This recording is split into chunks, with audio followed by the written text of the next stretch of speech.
যৌবনকালে হরির নাম করতে চাই না, বলি হরির বল আমাদের কাজে লাগে না, বলি কিনা বাবা? হরির বল কি কাজ হবে? আমাদের এখন বাড়ির বল আছে, গাড়ির বল আছে, অর্থের বল আছে, রক্তের বল আছে, কিসের হরি? হরির বল কাজে লাগে না। কোন দিন লাগে? যেদিন এই হাত দিয়ে আর আমরা লাঠিটা ধরতে পারি না, যেদিন আমরা নিজ হাত দিয়ে অন্যটার মুখে তুলতে পারি না, যেদিন বাবা এই নিজ পায়ে হেঁটে হরি বাসরে গিয়ে হরি নাম শুনতে পারি না, সেই দিনে বলতে হয় হরি দিন তো গেল, সন্ধ্যা হলো, পার করো আমারে। ভগবান বলল আগে থেকে পারের করি না দিলে আমি যে কাউকে পার করি না গো।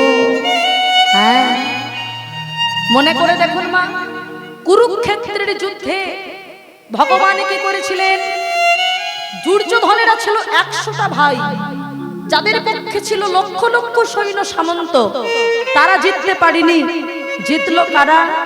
মাত্র 5 ভাই, যারা তারাই জিতে গেল বাবা। কেন বলেন তো? ভগবানকে ভালোবেসেছিল তাই। এই জগতে যারা ভগবানকে আশ্রয় করে চলে তাদের কখনো বিপদ হয় না মা, মনে রাখবেন। তাদের অপঘাতে মৃত্যু কখনো হবে না। তাদের মৃত্যু যদি হয় তবে হবে সেটা শান্তির মৃত্যু, অপঘাতে নয়। হ্যাঁ,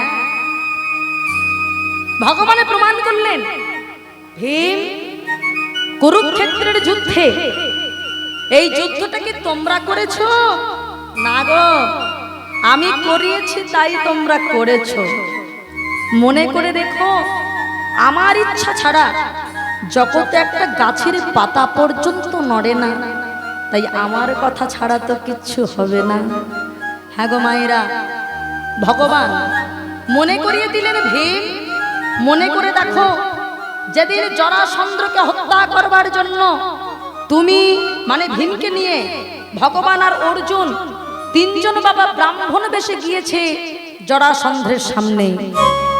ভগবান ব্রাহ্মণ বেশে জরাসন্ধকে বলল, হে জরাসন্ধ, আমি তোমার সঙ্গে যুদ্ধ করতে চাই। সঙ্গে সঙ্গে জরাসন্ধ বলে বসলো, একটুখানি বাচ্চা ছেলে যার মুখ টিপলে 2 বার হবে, সে এসছে কিনা আমার সঙ্গে যুদ্ধ করতে? আমি তোমার সঙ্গে যুদ্ধ করব না।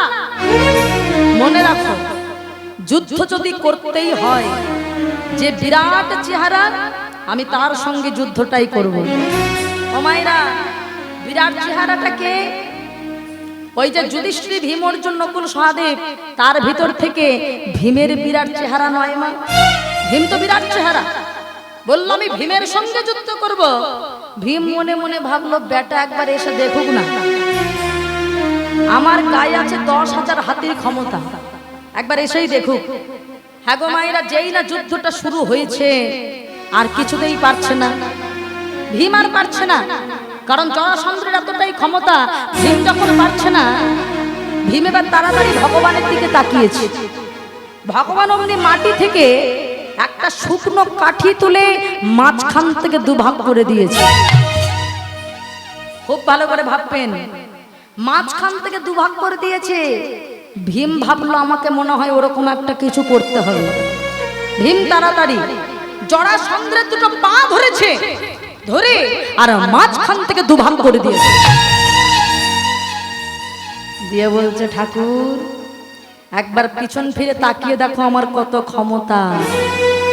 ভগবান বলছে, আমি দেখবো না, দেখতে যদি হয় তুমি দেখো, গিয়ে যাও, তুমি মেরেছো। এখন যেই বাবা আবার পিছন ফিরেছে, দেখলো যেমন মাঝখান থেকে 2 ভাগ করে দিয়েছিল তেমন আবার চূড়া লেগে গেছে। কি করে হলো?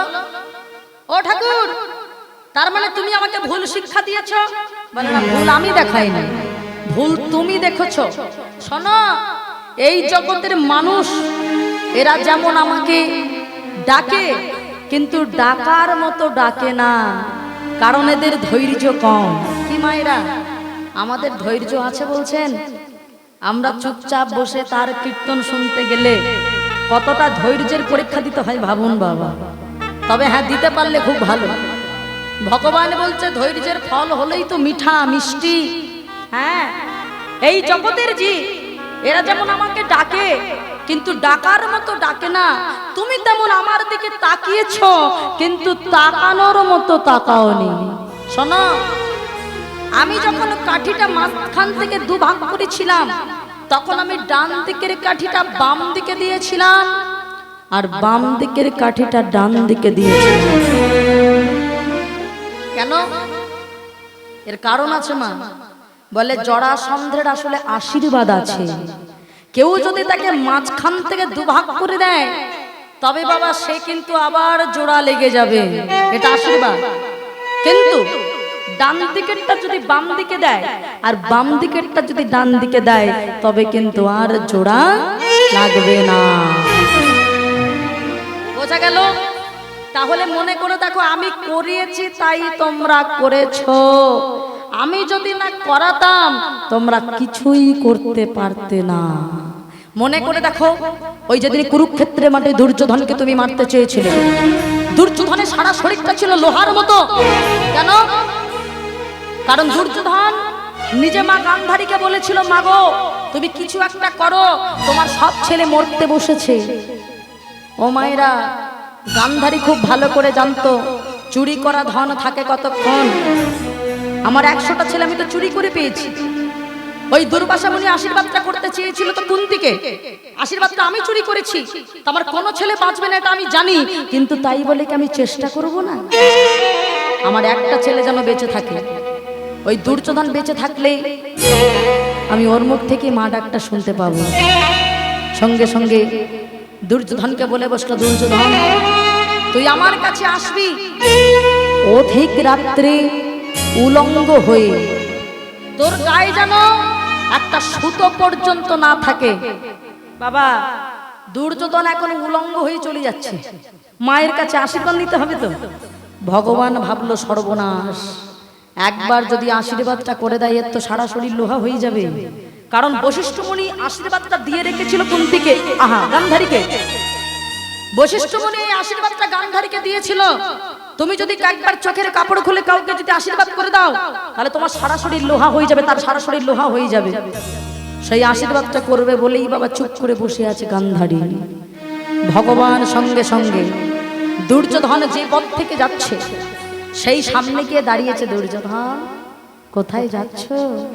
না না, তুমি সব জানো, আমি তোমার সঙ্গে কোনো কথা বলবো না, কারণ তুমি পঞ্চ পাণ্ডবের পক্ষে, তুমি তো আমাদের পক্ষে নও। শোনো, আমি যার পক্ষে হই, কিন্তু আমি তো তোমাকেও ভালোবাসি। একটা কথা বলি, শোনো, তুমি এত বড় ছেলে, তোমার বিবাহ হয়ে গেছে, তোমার মান সম্মান নেই। আমি জানি তুমি মায়ের কাছে যাচ্ছ, এত বড় ছেলে তুমি মায়ের কাছে উলঙ্গ হয়ে যাবে? দেখো, মায়ের কাছে সন্তান তো কখনো বড় হয় না। কি বলেন মায়েরা? সন্তান যত বড় হোক, মার কাছে কখনো বড় হয়? তাই তোমার কি বলতে কি বলে ফেলেছে। তুমি এক কাজ করো, তুমি বরং আমার যে গলায় উত্তরীয়টা দেখছো না, এইটা বরং পড়ে যাও। না না না, কৃষ্ণ তুমি আমাকে এত বোকা পাওনি। আমার মা বলেছে আমার গায়ে যেন কোনো সুতো না থাকে। ভগবান ভাবলো এই বেটা আজকে কারোর কথাই শুনবে না। ঠিক আছে, আচ্ছা ঠিক আছে, মা তোমাকে কাপড় পরতে বারণ করেছে, কিন্তু কলা পাতা কি পরতে বারণ করেছে? দুর্যোধন মনে মনে ভাবলো এ তো ঠিক কথা বলেছে, না কলা পাতা তো পরতে বারণ করে, তাহলে কলা পাতা পরা যেতেই পারে। দুর্যোধন মনে মনে ভাবছে নন্দের বেটা কেলো ছোড়ার ভালো বুদ্ধি আছে তো, মা আমাকে কাপড় পরতে বারণ করেছে, কিন্তু কলা পাতা পরতে তো বারণ করেনি। তুমি ঠিক বলেছো কৃষ্ণ, মার কথাটাও থাকলো, আমার লজ্জাটাও ঢাকা হয়ে গেল।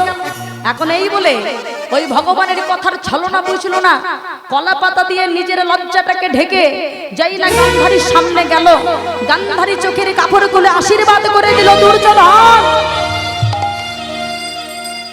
আমার নয়নের দৃষ্টিপাত তোর শরীরে যেখানে যেখানে পড়ল, সেখানে সেখানে লৌহ আকার ধারণ করল।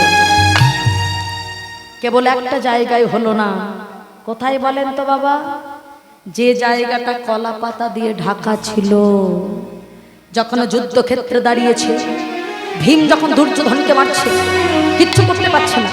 কেন না? দুর্যোধনের তো সারা শরীরটা লোহা, কিন্তু দুর্যোধন ভীমকে যখন মারতে মারতে রক্তাক্ত করছে, তাড়াতাড়ি করে ভীম এবার যেই ভগবানের দিকে তাকিয়েছে, সঙ্গে সঙ্গে ভগবান বললেন, ভীম তুমি এখানে মারো, ভীম তুমি এখানে মারো, ভীম তুমি এখানে মারো। বারবার যখন এই জায়গাটা ইশারা করছে, ভীম তুমি এখানে মারো, সঙ্গে সঙ্গে ভীম আর দেরি না করে ওই 80 মণ ওজনের গদা নিয়ে যেই না দুর্যোধনের উরুদেশে মেরেছে, অমনি উরু ভঙ্গ অবস্থায় মাটিতে লুটিয়ে পড়েছে। আর যেই না লুটিয়ে পড়েছে, দুর্যোধন দেখতে পেল ভগবান ওই রথের উপরে দাঁড়িয়ে বারবার ভীমকে দেখিয়ে দিচ্ছে, এই জায়গাটায় ইশারা করো, এই জায়গায় তুমি মারো। যেই না বলেছে, সঙ্গে সঙ্গে চিৎকার করে উঠল, দুর্যোধন তুমি কিসের ভক্ত? তুমি যদি ভগবান হবে তুমি কেন ছলনাশ্রয় করলে? তুমি যদি ভগবান হবে তুমি কেন মিথ্যাশ্রয় নিলে? তুমি ভগবান নয়, তুমি কিসের ভগবান? কে বলেছে ভগবান?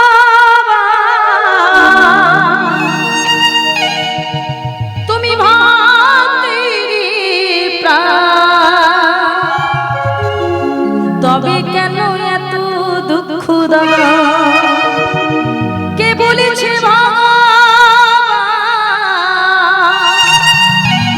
তুমি ভক্তির প্রাণ, তবে কেন এত দুঃখ দাও? ভগবান বললেন, যেমনই করেছ কর্ম তেমনই ফল ভোগ। এই কথাটি শুধু শুনে যাও, তুমি যেমনই করেছ কর্ম তেমনই ফল ভোগ। এই কথাটি শুধু শুনে যাও। দুর্যোধন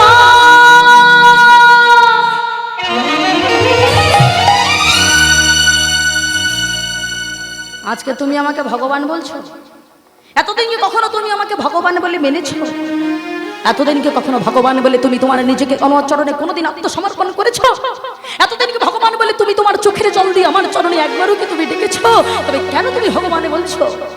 আমাকে তুমি ভগবান বলো না। মনে রেখো, যারা আমায় ভালোবাসে, ভগবান যাদের সহায় থাকে, তাদের কি কখনো অপঘাতে মরণ থাকে? তাই মনে রাখবেন মায়েরা, ভগবানকে যদি জীবনে ভালোবাসতে পারেন, এই পৃথিবীতে কি আপনার সঙ্গে থাকলো কি থাকলো না দেখার দরকার নেই। মনে রাখবেন বাবা, আকাশে যদি একটা চাঁদের উদয় হয়, ও মায়েরা, কোটি কোটি তারা জ্বললো কি জ্বললো না দরকার আছে কোনো? লক্ষ লক্ষ তারা জ্বলেছে, তারা কি আপনাকে আলো দিতে পারবে? পারবে না, চাঁদেই পারে। তাই ভগবান যদি আপনার জীবনে থাকে, হাজার হাজার মানুষ আপনার পাশে থাকলো কি থাকলো না আপনার দেখার দরকার নেই বাবা। তাই ভগবানকেই ভালোবাসতে হবে। সবাই মিলে দুটি বাহু তুলে সবাই মিলে বলবো, চাঁদ যদি থাকে সহায়, তারা কি বা করে? কৃষ্ণ তুমি যদি থাকো সহায়, সর্ব বিপদ চাঁদ যদি থাকে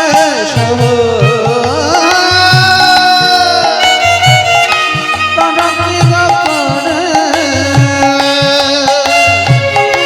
তুমি যদি থাকো কৃষ্ণ, সর্ব বিপদ যায় দূরে। যদি থাকে সহায়,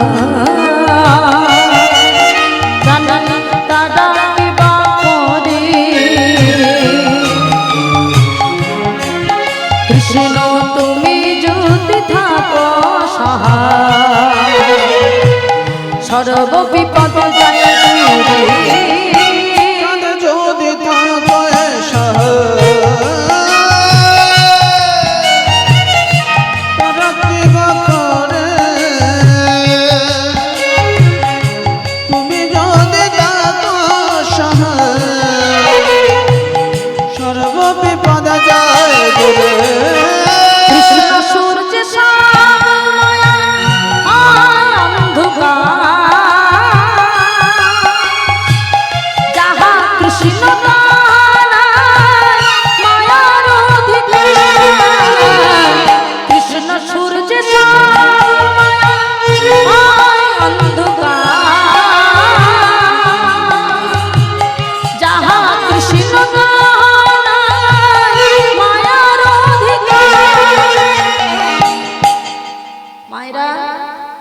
যেখানে কৃষ্ণ থাকে সেখানে কি মায়া থাকে?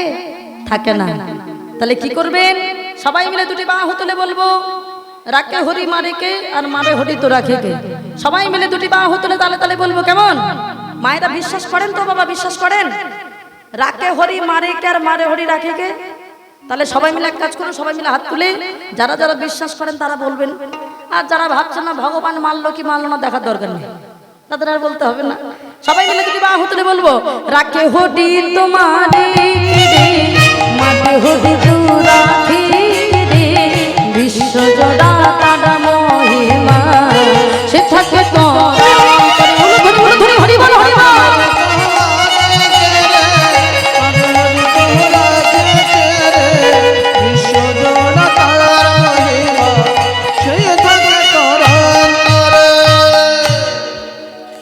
রাখে হরি মারে কে, আর মারে হরি তো রাখে। জয় শ্যাম সুন্দর কি, জয় বৃন্দাবন ধাম কি।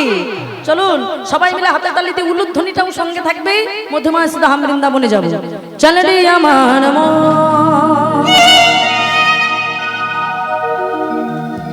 ওই মধুর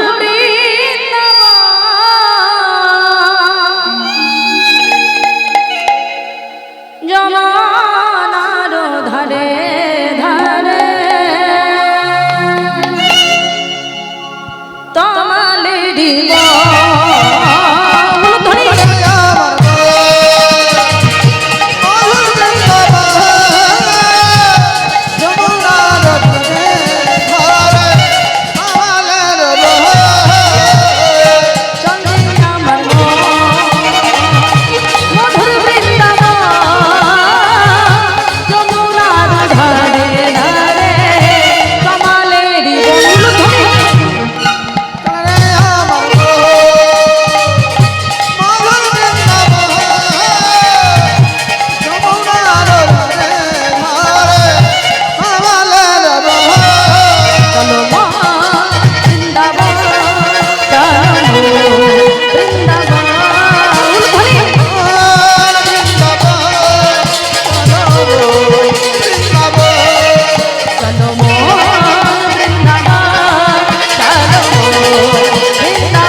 যমুনার তমালেরি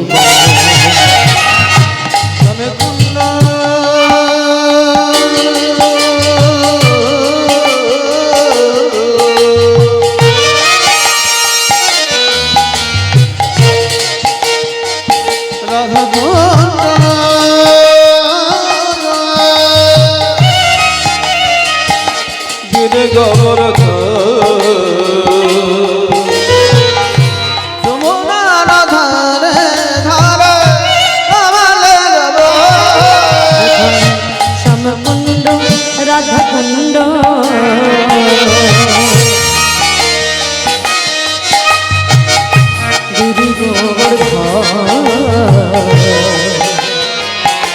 যমুনার ধারে ধারে কমলেরি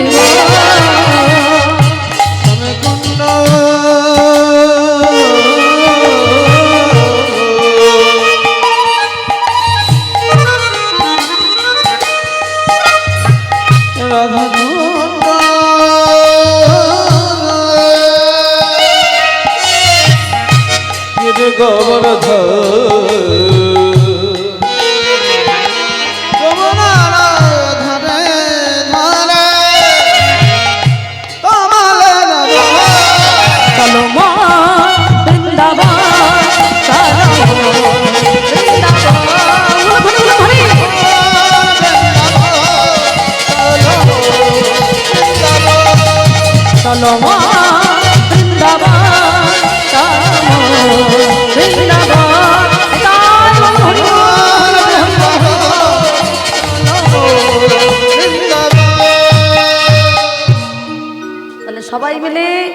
আমরা মধুময় সুধাম বৃন্দাবন দর্শন করলাম। আজ বৃন্দাবন মাঝে ভগবান আমার খেলা করছে। হ্যাঁ, আজ বৃন্দাবন মাঝে ভগবান আমার আনন্দে খেলা করছে। আজ সকল সহচরগণকে সঙ্গে লয়ে ভগবান প্রতিদিন যেমন বিনোদ খেলা খেলে, আজও তেমন খেলছে। তবে মনে রাখবেন মা, ভগবান যদি খেলে তবে সেটা হবে লীলা, আর আমরা যদি খেলি তবে সেটাই হবে খেলা। এই আমাদের খেলা আর ভগবানের খেলাটাকে কিন্তু গুলি ফেললে হবে না বাবা। হ্যাঁ, এই আমাদের খেলা আর ভগবানের খেলাটা এই সাধারণ মনে করে দুজন ভুল করেছিলেন বাবা। এক হচ্ছে ব্রহ্মা আর এক হলো মহেশ্বর বাবা ভোলানাথ। তিনি রাসলীলায় ভুল করেছিল গোপী সেজে, আর ব্রহ্মা কি করেছিল? ব্রহ্মা তার দ্বাদশ রাখাল নবলক্ষ ধেনু হরণ করেছিল। ভগবান কিন্তু বলেছিল তোমরা অপরাধের কারণে তোমাদেরকে ওই নরকুলে জন্মগ্রহণ করতে হবে। সেই সময় দুজনেই ভগবানের চরণ ধরে বলেছিল, দয়াময় আমরা যদি যাই তাহলে আমাদের সাথে সাথে তোমাকেও যেতে হবে। তাই তো বাবা গোড়া হয়ে এসেছিল। আজকে ভগবান প্রতিদিন যেমন খেলে, আজকেও তেমন ভগবান খেলছেন বিনোদ খেলা। তেমন আপনারা হলেন বাবা, ওখানে যেমন সুদাম দাম্ব ছিল, ঠিক আপনারাও ঠিক তেমন আছেন। আজকে আপনারাও হলেন ভগবানের শাখাগণ, তাদেরকে নিয়ে ভগবান এই অন্তর মাঝেই খেলা করছে বাবা। হ্যাঁ, অনুভব করতে পারলেই ভালো লাগবে, নচেত মনে হয় ভগবান নেই। আনন্দিত করেন খেলা প্রেমের বনমালী, আনন্দিত করেন খেলা প্রেমের বনমালী। উলুধ্বনি উলুধ্বনি উলুধ্বনি। আনন্দিত করেন খেলা প্রেমের বনমালী, আনন্দিত করেন খেলা প্রেমের বনমালী। যমুনার কোলাল করে খেলেন বনমালী, যমুনার কোলাল করে খেলেন বনমালী, যমুনার কোলাল করে খেলেন বনমালী, যমুনার কোলাল করে খেলেন বনমালী।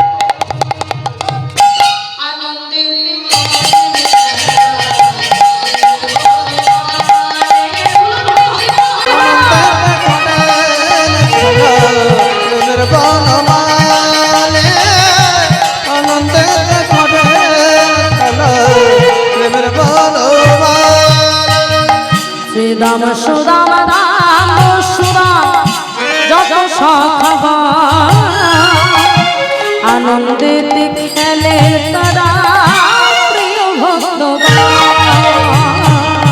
শ্রীদাম সুদাম দাম সুদাম যত সখগণ, আনন্দিত করে খেলা প্রেমেতে মগ্ন। শ্রীদাম সুদাম রাম সুদাম যত সখগণ, আনন্দিত করেন খেলা প্রেমেতে মগ্ন। সুদাম সুদাম দাম সুদাম যত সখগণ,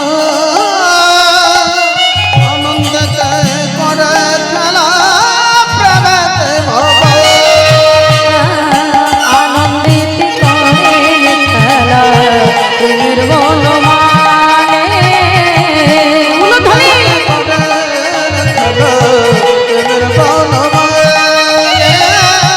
যমুনার কোলাল করে খেলেন বনমালী, যমুনার কোলাল করে খেলেন বনমালী। আনন্দিত করেন খেলা প্রেমের বনমালী।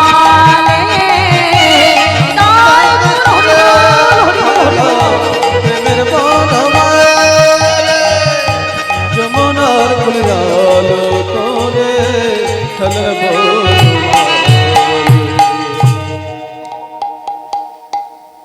তাই আজকে ভগবান আমার খেলা করছেন। ও মায়েরা, ভগবানের খেলাটা কেমন?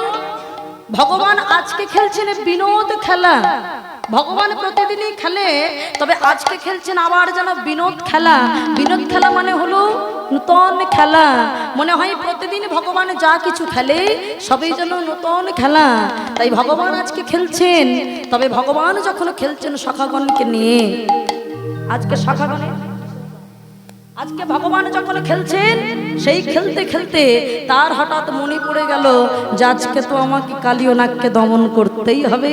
তাই ভগবানের ইচ্ছাতেই সবকিছু চলে বাবা, সবকিছু ভগবানের ইচ্ছাতেই চলে। খেলিতে বিনোদ খেলা,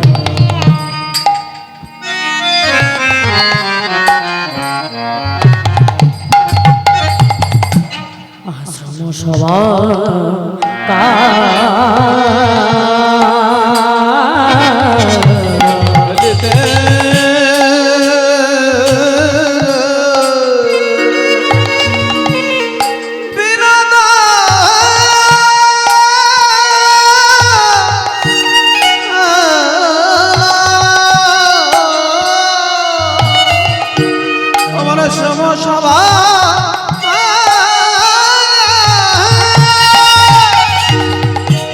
পিপাসায় প্রাণ যায়,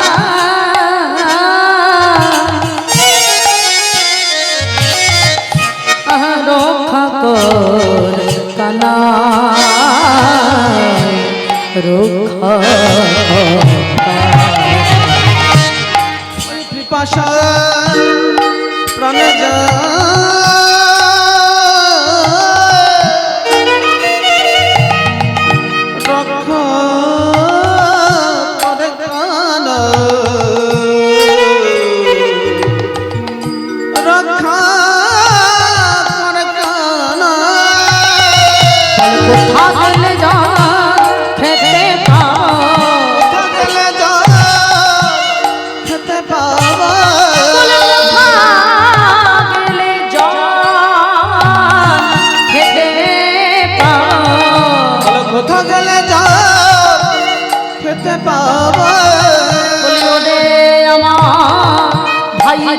কানাই কোথা গেলে যা খেতে পাবো, ভাইরে কাল কোথা গেলে যা খেতে পাবো, পিপাসায় প্রাণ যায়, রক্ষা কর কানাই, রক্ষা কর।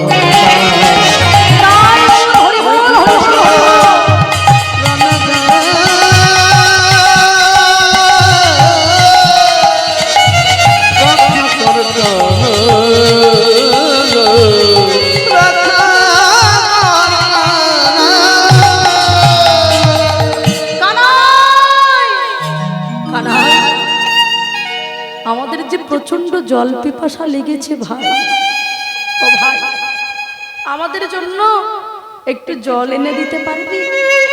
ও ভাই সারাদিন খেলা করে আমাদের যে বড় জল পিপাসা পেয়েছে।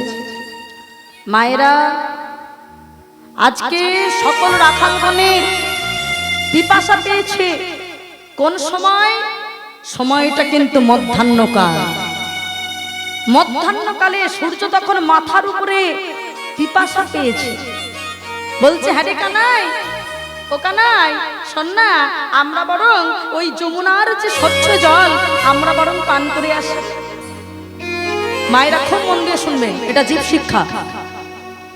ভগবান বলে বসলো, শোন তোদের যেতে হবে না, আমি যাই, আমি বরং আমার এই ছোট্ট দুটো করে, মায়েরা খুব ভালো করে বুঝবেন, ছোট্ট দুটো করে ওই যমুনার জল আমি তোদের জন্য নিয়ে আসবো, তাদের তোদের সবার পিপাসা মিটে যাবে। সবাই শুনে বলে বসলো, কানাই আমরা জানতাম তুই বোকা, কিন্তু তুই যে এত বোকা জানতাম না তো। হ্যাঁ রে কানাই, তোর মাত্র এই ছোট্ট দুটো কর, কি বলেন?